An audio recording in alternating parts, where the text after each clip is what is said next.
The Candle Doesn't Lie. A short story by Misty Hamilton Smith. Copyright 2025. Marla never meant to become a medium. That was a detour, an unscripted role in a life she'd meant to stage. Her dreams, once vibrant, shining like stage lights that could make even a dive bar feel like Carnegie Hall, led her toward a life as a lounge singer, crooning torch songs to broken-hearted strangers who understood the weight of bourbon and regret. Or perhaps as a stage actress equipped with a theatrical flair for dramatic exits, colorful silk scarves that caught the light just so, and velvet capes that swished with the kind of elegance that left audiences breathless, their hearts aching for an encore. She'd imagined leaving behind a lingering scent of expensive perfume and intrigue, the kind of woman who haunted dreams and inspired bad poetry. Instead, she currently occupied a drafty Victorian rental that groaned with every winter wind, heavier with shadows than it had ever been with occupants. The house breathed around her like a living thing, sighs escaping through loose floorboards and rattling windows that never quite sealed properly. Every corner held remnants of ghostly memories, not the supernatural kind, though those would come later, but the ordinary ghosts of lives half-lived and dreams deferred. A fox-shaped mug sat crookedly on the mahogany side table. Its ceramic surface was chipped along one ear, evidence of someone else's careless grief. The playful painted gaze seemed to mock her life choices with each sideways glance, those amber eyes holding a knowing smirk that made her skin crawl. The parlor itself breathed heavy with atmosphere, draped in deep wine-colored velvet that had seen better decades, fabric that carried the scent of aged wood, mothballs, and the occasional whiff of dust that danced lazily in the pale sunlight streaming through windows that had once been grand, but now merely served as reminders of faded elegance. And then there was the candle, that obstinate little bastard that wouldn't shut its flickering mouth. She had stumbled upon it at an inconspicuous flea market booth wedged between a vendor selling vintage postcards and another hawking crystals that probably came from a warehouse in New Jersey. The booth was manned by a woman who exuded the potent aroma of cinnamon rolls and cigarettes, mixed with the bittersweet tinge of disappointment that clung to her like cheap perfume. Her fingers were stained with what might have been tea or regret, brownish smudges that clung like memory. Her eyes held the hollow look of someone who'd spent too many years selling pieces of other people's forgotten lives. The candle itself was squat and antique, its wax cool and slightly sticky to the touch, with a design etched into the wax that seemed to shift and smirk depending on the angle of the light. Its warm amber hue caught the afternoon sun filtering through the market's canvas awnings, and when the vendor lit it with a wooden match that smelled of sulfur and promises, the flame danced with an almost sentient quality. One flicker, truth. Two lies. 3. You already know, honey, so stop asking. Initially, Marla had merely assumed it was a gimmick. Another prop meant to justify the extravagant prices she charged the desperate and grieving.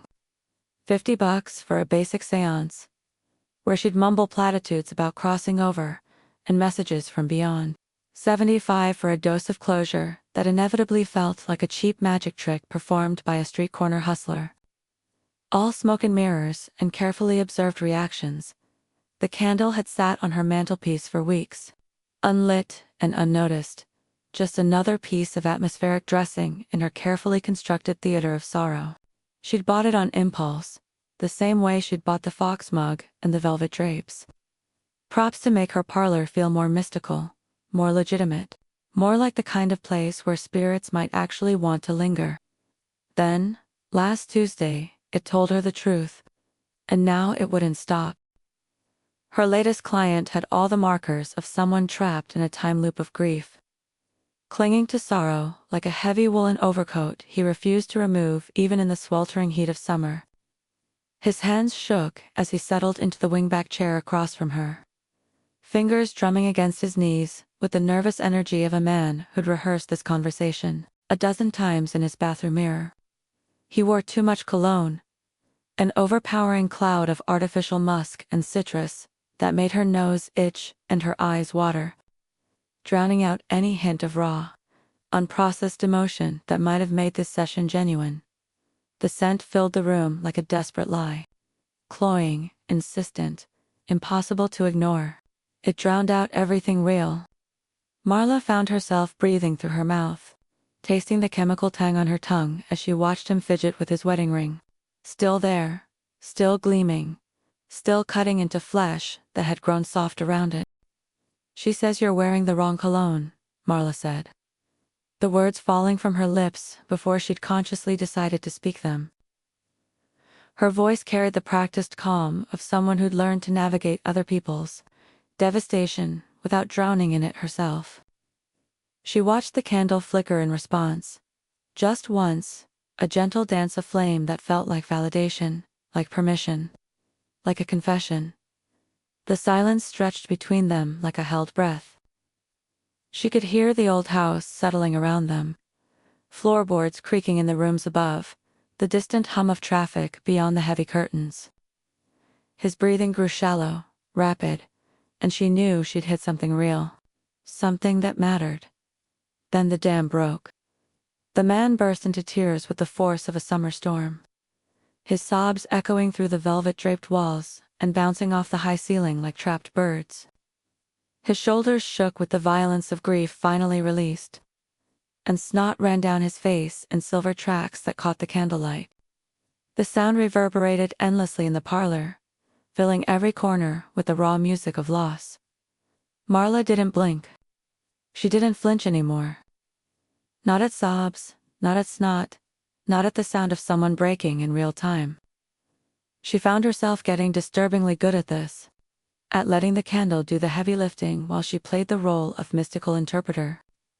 The bright flickers transformed weighty secrets into palpable revelations that hung in the air like incense, and all she had to do was watch and translate. But as she observed his breakdown, careful to shield her own heart from the tremors of his grief, a tight clenching arose in her chest. The candle flickered 3 times in quick succession, once for every question she dared not ask herself, once for every truth she'd been avoiding, once for every night she'd lain awake, staring at the ceiling and pretending her phone wasn't sitting silent on the nightstand. The man's sobs gradually subsided into hiccups and shuddering breaths. He wiped his face with a sleeve, leaving dark stains on the expensive fabric, and looked at her with eyes that seemed clearer somehow. Lighter. "She always hated that cologne," he whispered, his voice hoarse from crying. "Said it smelled like I was trying too hard to be someone else." The candle danced once. Truth.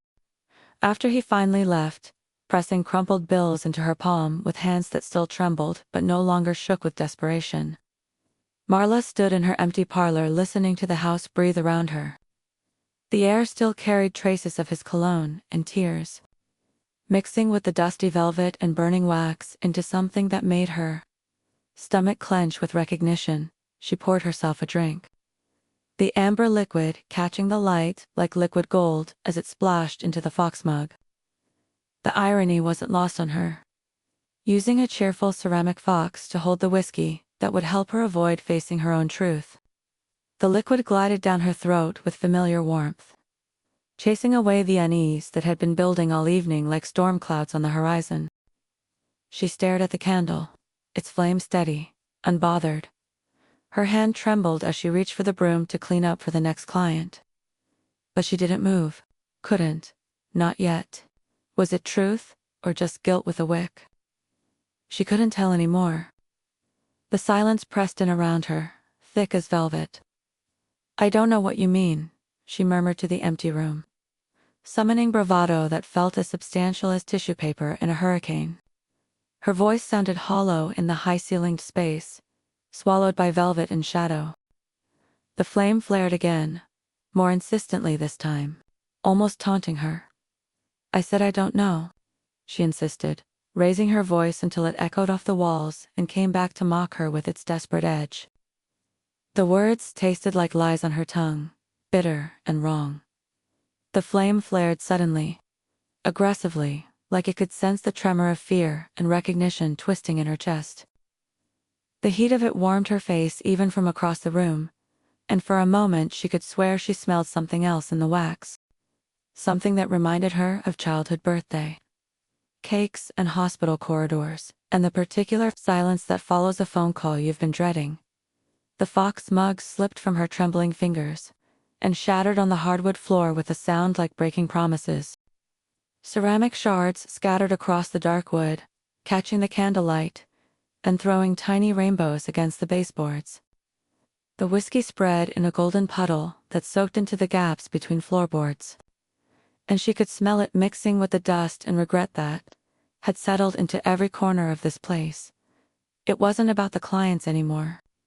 No, it was about her, and the truth that thumped steadily in her chest like a second heartbeat. Like a metronome ticking away the moments she couldn't reclaim. Wouldn't reclaim, had spent 7 years refusing to reclaim. The candle knew. The candle had always known. Barren of self-deception for the first time in years. The truth pressed upon her with the weight of accumulated silence. It demanded she face the stories she wove at night just to spare herself sleep. The elaborate lies she told herself about phone calls that went both ways. About pride being more important than love. About some wounds being too deep to heal. The sister she hadn't spoken to in 7 long years. Sarah, whose laugh had once filled every room they'd shared. Whose voice on the answering machine had grown smaller and more distant with each unreturned call, until it finally stopped coming altogether. The apology that danced on the tip of her tongue every single day, but never escaped her lips. Held back by a stubbornness that had calcified into something harder than bone. The funeral she had intentionally skipped. Their mother's funeral, where Sarah had stood alone at the graveside because Marla was too proud, too hurt, too convinced that being right was more important than being present. The voicemail still festered in her inbox like an infected wound. 3 minutes and 47 seconds of Sarah's voice breaking as she begged Marla to come home. Just this once. Just for this. She'd listened to it exactly once. The day it arrived, and had been too much of a coward to delete it ever since. It sat there in her phone like a digital fragment of guilt, taking up space she could never quite forget about. With hands that shook like autumn leaves, she knelt among the broken ceramic and lit the candle again, striking match after match until one finally caught. The flame sprang to life with an eagerness that made her flinch, and immediately flickered once, a timid spark against the encroaching shadows of her own making. Truth. She cried harder than any client ever had. The tears streaming down her cheeks and washing away carefully applied makeup in dark rivulets. Her sobs echoed through the empty house, bouncing off walls that had heard too many confessions, too many secrets. Too many people breaking apart in the space between what was and what should have been. The salt taste of tears mixed with the lingering whiskey on her lips, creating a cocktail of regret that made her stomach turn. The next morning, she awoke on the parlor floor. Her cheek pressed against hardwood that had grown cold during the night. Every thought felt tangled and heavy, weighed down as if the remnants of half-remembered dreams clung to her consciousness like spiderwebs. Her neck ached from sleeping at an awkward angle, and her mouth tasted like stale whiskey and broken promises. The candle still burned on the mantelpiece, its flame steady and patient as a waiting confessor. She tried to blow it out, pursing her lips and sending a stream of air toward the flame, all while wishing she could whisk away the discomfort that had settled into her bones like arthritis. But instead of dying, it flickered 3 times in quick succession, each pulse of light feeling like a gentle but insistent knock on a door she'd kept locked for too long. Enough, she said aloud, the word coming out harsher than she'd intended. I can ignore this. I've been ignoring it for 7 years. What's a few more? But even as she spoke the words, they felt like ash in her mouth. The candle knew better. The candle had always known better. Round and round she went for days, stubbornly pushing the budding truth back down into whatever dark place she'd kept it all these years. She'd wake up each morning determined to start fresh, to focus on her clients and their grief instead of her own. She'd brew coffee in a new mug, a plain white one she'd bought to replace the broken fox. And she'd tell herself that today would be different. But every time she tried to ignore the candle, every time she walked past it without acknowledgement, or attempted to pretend it was just an ordinary piece of wax and wick, the flame would flicker once, just once, a calm, patient reminder that she was lying to herself. Liar. When she tried to lie to it directly, standing in front of the mantelpiece and announcing that she was fine, that the past was the past, that some bridges were meant to stay burned, the flame would flare so bright it threatened to ignite the room itself. The heat would wash over her face like a slap, filling her senses with the sharp scent of burning wax and the electric smell of truth. Being forced into the light, days blended into weeks. She stopped taking clients, hanging a handwritten sign on her front door that read temporarily closed for spiritual maintenance. The irony of it made her laugh, a sound that came out more like a bark in the empty house. She stopped pretending the velvet drapes made her feel powerful when they mostly just made the rooms feel smaller, more suffocating. She stopped charging $75 for closure. She'd realized she couldn't even give to herself. The house grew quieter without the parade of grieving strangers, but somehow louder too. Every creak of the floorboards sounded like footsteps. Every draft through the windows felt like a sigh. Every shadow seemed to hold the shape of conversations she'd been avoiding. Instead of performing séances for others, she found herself having one long, ongoing conversation with herself. She lit the candle every evening as the sun set behind the heavy curtains, and she chose to listen. Sometimes it quivered once, a gentle affirmation when she admitted something true, something real, something she'd been carrying alone for too long. Sometimes 3 times, echoing with undeniable clarity when she tried to soften the edges of a memory, or make excuses for choices that couldn't be excused. Sometimes it didn't flicker at all, merely burning steady and patient while she whispered secrets into the ether. Things she hadn't unveiled in years, buried beneath layers of self-preservation and stubborn pride. "I was angry," she said one night, her voice barely audible in the thick silence that enveloped her parlor. "I was so angry that she chose Mom over me, that she stayed when I left, that she got to be the good daughter while I was out here trying to make something of myself." The candle flickered once. Truth. "But I was scared too," she continued, the words coming easier now, like water finally flowing through a broken dam. "Scared that if I came back, I'd just be the same person I was when I left. Scared that nothing would have changed except that I'd wasted all this time pretending to be someone else." Another flicker. Truth. The weeks turned into months. The seasons changed outside her windows, autumn giving way to winter. The bare branches of the oak tree in her front yard, scratching against the glass like skeletal fingers. She'd grown thin during her self-imposed exile from the world, surviving mostly on canned soup and the occasional grocery delivery. Her phone gathered dust on the nightstand, notifications piling up like snow, but she kept talking to the candle, kept listening to its silent responses. "I'm sorry," she said one particularly cold night, her breath visible in the chilly parlor air. The heating in the old house had never worked properly, and she'd wrapped herself in one of the velvet curtains like a royal shroud. Her voice was barely a whisper, a fragile thread woven into the thick silence that had become her constant companion. The words hung in the air for a moment, heavy with the weight of 7 years of silence. 7 years of phone calls unreturned, letters unwritten, birthday cards unsent. 7 years of choosing pride over love, anger over forgiveness, solitude over the messy complexity of family. The candle flared once, a gentle pulse of light that seemed to warm the entire room. She smiled then. Really smiled, for the first time in months. It was a soft spark that ignited the corners of her lips and reached all the way to her eyes, as if the mere act of speaking those unuttered words could lighten the load she'd been carrying like stones in her pockets. The next morning, she picked up her phone.